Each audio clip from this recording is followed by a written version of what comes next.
Hello everyone, welcome back on my YouTube channel. I'm your Deepak sir by Krishna शिक्षा निकेतन इन रही बलिया। आज हम लोग क्लास 10th का प्रोज सेक्टर से lesson number first the enchanted pool, जिसके लेखक हैं श्री राजगोपालाचारी। इंचेंटेड पूल का अर्थ बता दें हम आप लोगों को, तो इसका मतलब होता है मायावी सरोवर या जादुई तालाब भी हम लोग कह सकते हैं। यह लेसन के अंतर्गत उस घटना का बारे में वर्णन किया गया है जब पांडव अपने पूरे भाई और माताजी के साथ वनवास गए थे। यह घटना उसी समय की है। तो आइए हम लोग इसके टेक्स्ट पे ध्यान देते हैं। Yudhishthira waited for his brothers in anxiety and thirst. Yudhishthir प्यास और व्याकुलता से अपने भाइयों की प्रतीक्षा कर रहे थे। एनेक्सिटी मतलब व्याकुलता से और थ्रस्ट मतलब प्यास। युधिष्ठिर प्यास और व्याकुलता से अपने भाइयों की प्रतीक्षा कर रहे थे। Can they have been subjected to a curse or they still wandering about in the search of water?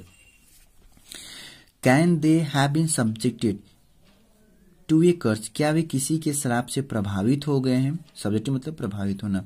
क्या वे किसी के श्राप से प्रभावित हो गए हैं? और या are they still wandering about in the forest in search of water? या वे अभी तक पानी की तलाश में जंगल में भटक रहे हैं। Can they have fainted or die of thirst?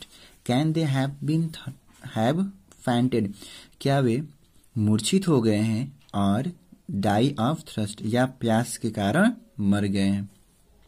Unable to bear these thoughts, ये सोच उनके लिए असहनीय थे। And driven by an overpowering thirst, तीव्र प्यास से होने के कारण, overpowering मतलब तीव्र प्यास से होने के कारण he gave up waiting, उन्होंने प्रतीक्षा करना छोड़ दिया। and started out to look for his brothers, और अपने भाइयों and the pool, और पूल सरोवर की खोज में निकल पड़े। that he might find them, जिनसे उन्हें वह पा सके। दूसरा पैराग्राफ देखा जाए तो युधिष्ठिरा प्रोसीड मतलब होता है आगे बढ़ना। Yudhishthir proceeded in the direction मतलब दिशा, लेकिन डायरेक्शन से पहले द लग गया है तो हो गया आपका द डायरेक्शन, अर्थात उसी दिशा में। Yudhishthir proceeded in the direction, Yudhishthir भी उसी दिशा में आगे बढ़े। हिज ब्रदर्स हैड टेकन, जिस दिशा में उनके भाई गए हुए थे। And kept on walking through track full of wild bears, वह मार्ग जंगली भालुओं, स्पॉटेड डियर चित्तेदार हिरणों, एंड बिग फॉरेस्ट बर्ड, और बड़ी जंगली पक्षियों से भरा हुआ था। टिल तब तक ही came upon a beautiful green meadow, वह रास्ते को पार करके एक हरे घास के मैदान में पहुंचते हैं। Around a pool of clear water, उस घास के मैदान के मध्य एक साफ पानी का सरोवर था। बट वेन ही सा हिज ब्रदर, परंतु जैसे ही उन्होंने अपने भाइयों को देखा, lying like there like flag poles, निर्जीव की भांति वहां पड़े हुए। फ्लैग पोल्स मतलब लट्ठा, अर्थात निर्जीव की भांति वहां पड़े हुए।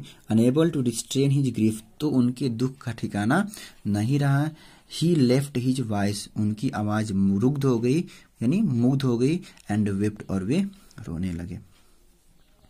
ही टच्ड, उन्होंने स्पर्श किया। The face of Bhima, Bhim के चेहरे को। एंड अर्जुन, और अर्जुन के चेहरे को। उन्होंने भीम और अर्जुन के चेहरे को स्पर्श किया। एज दे ले सो स्टिल एंड साइलेंट, जो अब शांत और मूर्छित पड़े हुए थे। Was this to be the end of all our hopes, क्या हमारी सभी प्रतिज्ञाओं का यही हश्र होना था, ऐसे ही समाप्त होना था। वोप्स मतलब प्रतिज्ञा। जस्ट उस वक्त, वेन जब, आवर एग्जाइल हमारा वनवास, इज अबाउट टू एंड समाप्ति की कगार पे है। You have been taken away, तुम लोग मुझसे छीन लिए गए। And even the gods have forsaken me in my misfortune. Misfortune मतलब दुर्भाग्य या मुसीबत। यहाँ तक कि ईश्वर ने भी मेरे मुसीबतों में मेरा साथ छोड़ दिया। तो as he looked at their mighty limbs, जैसे ही उन्होंने उनके बलशाली अंगों के तरफ देखा, नाउ सो हेल्पलेस, जो अब असहाय पड़े हुए थे। लिम्स मतलब अंग और माइटी मतलब शक्तिशाली ने बलशाली। जैसे ही उन्होंने उनके बलशाली अंगों के तरफ देखा जो अब असहाय पड़े हुए थे, ही सैड वंडर्ड, वह दुखी होकर आश्चर्य करने लगे, सोचने लगे कि who could have been powerful enough, किसके पास इतनी पर्याप्त शक्ति हो गई टू किल देम, जो इन्हें मार सके। Then he too descended into pool, too मतलब भी, डिसेंडेड मतलब अवतरित होना मतलब उतरना। तब वह भी पूल यानी सरोवर में उतरे। Driven to the water by an overpowering, तीव्र प्यासे होने के कारण जल से प्रभावित होकर। एट वंस, एक बार फिर, the voice without form warm, एक अदृश्य चेतावनी आई। योर ब्रदर्स डाई, तुम्हारे भाई मारे गए। बिकॉज, क्योंकि, they did not heed, heed मतलब ध्यान देना, और माई वर्ड्स मतलब मेरे शब्दों पे। योर ब्रदर्स डाई, तुम्हारे भाई मारे गए। बिकॉज, क्योंकि, they did not heed my words, क्योंकि उन्होंने मेरे शब्दों पे ध्यान नहीं दिया। दे ट्राइड, उन्होंने प्रयास किया, टू ड्रिंक, पीने का, वाटर, पानी, उन्होंने पानी पीने का प्रयास किया। विदाउट आंसरिंग माई क्वेश्चन, बिना मेरे प्रश्नों के उत्तर दिए। डू नॉट फॉलो देम, तुम उनके तरह मत करो। फॉलो मतलब अनुसरण करना या उन्हीं की तरह करना, अर्थात डू नॉट फॉलो देम, उनकी तरह तुम भी मत करो। आंसर माई क्वेश्चंस फर्स्ट, पहले मेरे प्रश्नों के उत्तर दो। एंड और देन तब, यू कैन क्विंच, क्विंच मतलब बुझाना, योर थर्स्ट मतलब अपनी प्यास, और तब तुम अपनी प्यास को बुझा सकते हो। दिस पूल, यह सरोवर, बिलोंग्स टू मी, बिलोंग्स मतलब संबंधित, तो यह सरोवर मेरा है। अब इसके 5वें पैराग्राफ देखा जाए।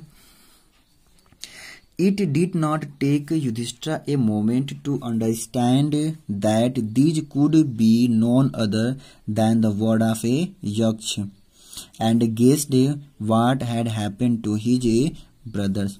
It did not take Yudhishthira a moment. Yudhishthir थोड़ा भी समय नहीं लिए to understand, यह समझने में, that कि these could be none other, कि कोई दूसरा नहीं हो सकता है, than the word of a यक्ष, ये शब्द यक्ष के हैं।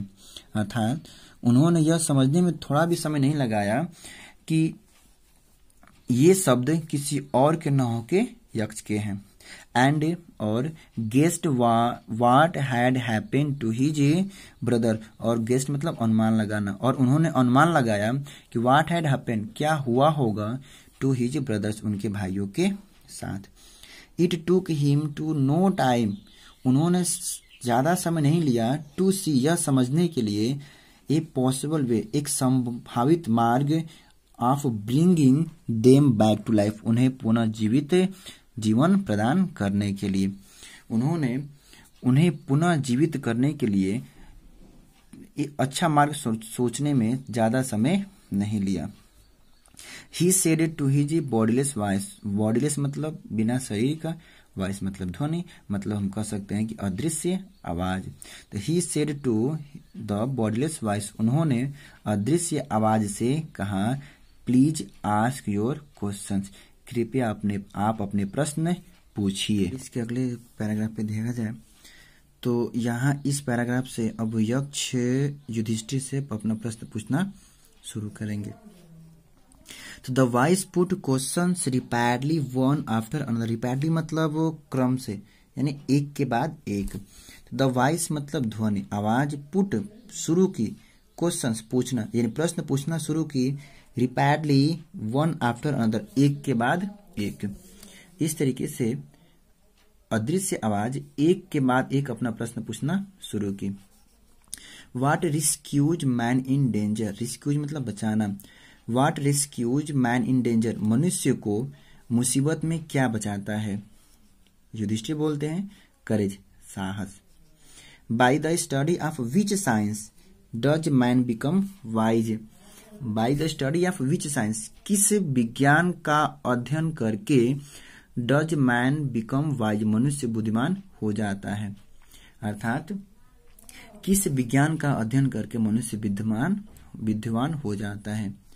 युधिष्ठिर कहते हैं नॉट बाय स्टडिंग एनी शास्त्र, किसी शास्त्र का अध्ययन करके नहीं। डज मैन बिकम वाइज, मनुष्य बुद्धिमान हो सकता है। अर्थात किसी शास्त्र का अध्ययन करके मनुष्य विद्वान नहीं हो सकता है। It is by associate with the great in wisdom that he get wisdom, associate मतलब संगति, यह केवल महान और बुद्धिमान लोगों के संगति में ही वह बुद्धिमान हो सकता है। द यक्ष आस्क्ड, यक्ष ने पूछा कि what is swifter than the wind, swifter मतलब तेज, वाइंड मतलब हवा, तो हवा से भी तेज क्या है? उन्होंने कहा माइंड, मन। आपको बता दें कि मन की गति बहुत ही तेज है, मन की गति मापी नहीं जा सकती।